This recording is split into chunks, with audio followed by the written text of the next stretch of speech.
ஆண்டவராகிய இயேசு கிறிஸ்துவின் நாமத்தில் காலை வாழ்த்துக்கள். இன்றைய மன்னா, என் பாவங்களை பாராதபடிக்கு நீர் உமது முகத்தை மறைத்து என் அக்கிரமங்களையெல்லாம் நீக்கியருளும். சங்கீதம் 51:9. இந்த சங்கீதம் பாவ அறிக்கையின் சங்கீதம் என்று சொல்லி நமக்கு தெரியும்.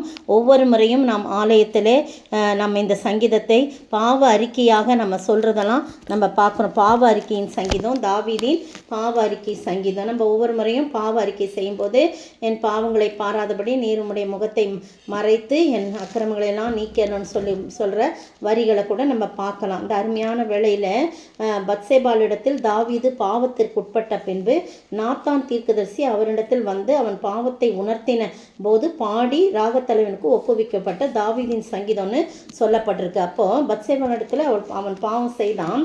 அதனால் வந்து நாத்தான் தீர்க்கதரிசி என்ன பண்ணுறாரு, கர்த்தர் வந்து அனுப்புகிறார், நீ போய் தாவீதினிடத்தில் போய் அவனுடைய பாவத்தை குறித்து சொல்லு அப்படின்னு சொல்லி அனுப்புகிறாரு.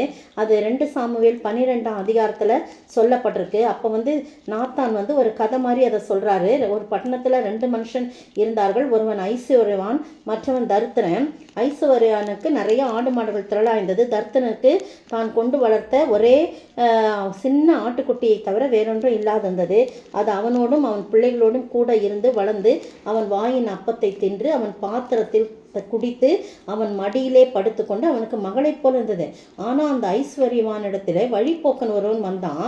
அவன் தாங்கிட்ட இருக்கிற மிருகங்களை ஆட்டுக்குட்டிகளெல்லாம் சமைக்காமல் தன்னுடைய ஆடு மாடுகள் ஒன்றையும் பிடிக்க மனதில்லாமல் அந்த தரித்திரனுடைய வீட்டில் உள்ள ஆட்டுக்குட்டியை பிடித்து அதை தன்னிடத்தில் வந்த மனுஷனுக்கு சமையல் பண்ணுவித்தான்னு சொல்கிறான். உடனே தாவீதுக்கு கோபம் வந்துடுது. அந்த மனுஷன் மேல் மிகவும் கோபம் உண்டவனாகி நாத்தான் தீர்க்கதரிசியை பார்த்து, இந்த காரியத்தை செய்த மனுஷன் மரணத்திற்கு பாத்திரன் என்று கர்த்தருடைய ஜீவனை கொண்டு சொல்லுகிறேன்னு சொல்கிறான். உடனே வந்து அவன் இவ்வளோ இரக்கம் இல்லாதவனாக இருக்கிறானே, அப்படி இந்த காரியத்தை செஞ்சப்பதனால அந்த குட்டிக்காக நாளத்தனையாக அவன் திரும்ப செலுத்த வேணும்னு சொன்னான். அப்போ நாத்தான் தீர்க்கதரிசி என்ன சொல்கிறார் தெரியுமா? தாவீதை நோக்கி, நீயே அந்த மனுஷன், இஸ்ரவேலின் தேவனாய் கர்த்தர் சொல்லி என்னவென்றால், நான் உன்னை இஸ்ரவேலின் மேல் ராஜாவாக அபிஷேகம் பண்ணி உன்னை எவ்வளோ நான் வந்து ஆசீர்வச்சு ஆடுகள் பின்னால் போய் கொண்ட உன்னை நான் இது பண்ணி அநேக ஸ்திரீகளை உனக்கு கொடுத்தேன், அநேக எல்லா ஐஸ்வர்யம் எல்லாமே நான் உனக்கு கொடுத்தேன். இது போதாந்தா இன்னும் உனக்கு வேண்டியதை தருவேன், நீ என்கிட்ட கேட்டிருந்தீனா. ஆனால் நீ இப்படி வந்து பொல்லாப்பானதை செஞ்ச, கர்த்தருடைய வார்த்தையை அசட்டை பண்ணிட்ட. நீ ஏத்தியனாகிய உரியாவின் மனைவியை நீ வந்து நீ உனக்கு மனைவியாக நீ எடுத்துக்கிட்ட. அவனை வந்து உரியாவை நீ பட்டயத்தினால கொன்று போட்ட. 2 காரியமும் எவ்வளோ பயங்கரமான காரியம். நீயே அந்த மனிதன் சொன்னோன்னா அப்போ தான் வந்து அவனுக்கு ரொம்ப மனசு வேதனையாகி அவன் வந்து தன்னுடைய பாவத்தை அறிக்கை செய்கிறான். அதுக்காக நடந்த விளைவெல்லாம் நமக்கு தெரியும். 1 ராஜாக்கள் 15ஆம் அதிகாரத்தில் 5ஆம் வசனத்தில் பார்த்தீங்கன்னா 4ஆம் வசனம் 5ஆம் வசனத்தில் 15:5 தாவீது ஏத்தியனாகிய உரியாவின் சங்கதி ஒன்று தவிர கர்த்தர் தனக்கு கட்டளையிட்டதிலே தான் உயிரோடு இருந்த நாளெல்லாம் ஒன்றையும் விட்டு விலகாமல் அவன் பார்வைக்கு செம்மையானதை செய்து வந்தான் அப்படின்னு சொல்லி போடப்படுது. பார்த்தீங்களா?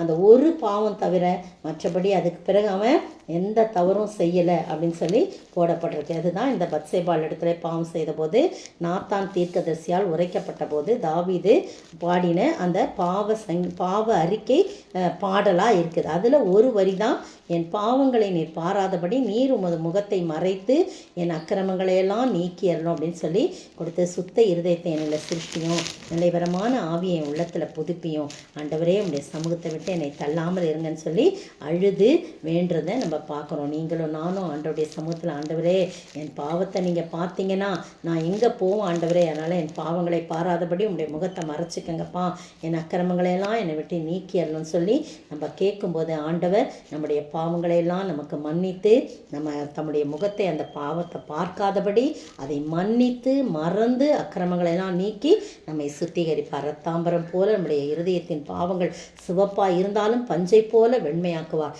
கார்மேகம் போன்ற இதய பாவங்களை கர்த்தர் அகற்றுவார். அந்த பாவங்களையெல்லாம் மூழ்கிய தள்ளும் சமுத்திர ஆழத்தில் அவர் தூக்கி எறிந்தார் என்று சொல்லி போடப்பட்டிருக்கு. எனவே பிரியமானவர்களே, நீங்களும் நானும் கர்த்தருடைய முகத்துக்காக நம்ம கேட்போம், ஆண்டவரே என் பாவத்தை பார்க்காதபடி உங்களுடைய முகத்தை மறைச்சிக்கலுங்க. அதே நேரத்தில் என் பாவத்தையெல்லாம் மன்னித்து நீங்கள் எனக்கு அனுக்கிரகம் பண்ணுவதற்காக உடைய முகத்தின் ஒளியை என் மீது பிரகாசிக்க செய்யன்னு கேட்போமா? ஜெபிப்போம்.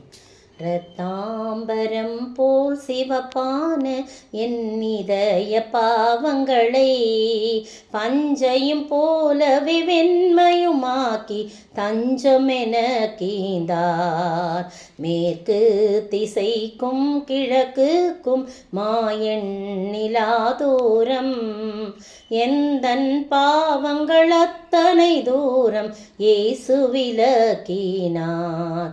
என்னாவிலே புது பாட்டுக்கள் என்றென்றும் கவி தங்கிடும். மா சந்தோஷம் மறுபிறப்பீந்து மன இருள் நீக்கினார். சோத்திரிக்கிற ஆண்டவரே, துதிக்கிற ராஜா, எங்கள் பாவங்களை பாராதபடி உங்களுடைய முகத்தை மறைத்துக் கொள்ளுங்க. எங்களை அக்கிரமங்களாம் எங்களை விட்டு நீக்கிடலாம். அதே நேரத்தில் எங்கள் மீது உங்களுடைய முகத்தை பிரகாசிக்க பண்ணி கர்த்தாவை எல்லா பாவங்களையும் மன்னித்து பரிசுத்தப்படுத்தி புதுவாழ்வு வாழ உதவி செய்யுங்க. இயேசுவின் நாமத்தில் ஜெபிக்கிறேன் பிதாவே, ஆமேன். பதில்: உங்களுக்காக குழல் ஊதினோம், நீங்கள் கூத்தாடவில்லை. உங்களுக்காக புலம்பினோம், நீங்கள் மாரடிக்கவில்லை என்று குறை சொல்லுகிற பிள்ளைகளுக்கு ஒப்பாய் இருக்கிறது. மத்தேயு 11:17.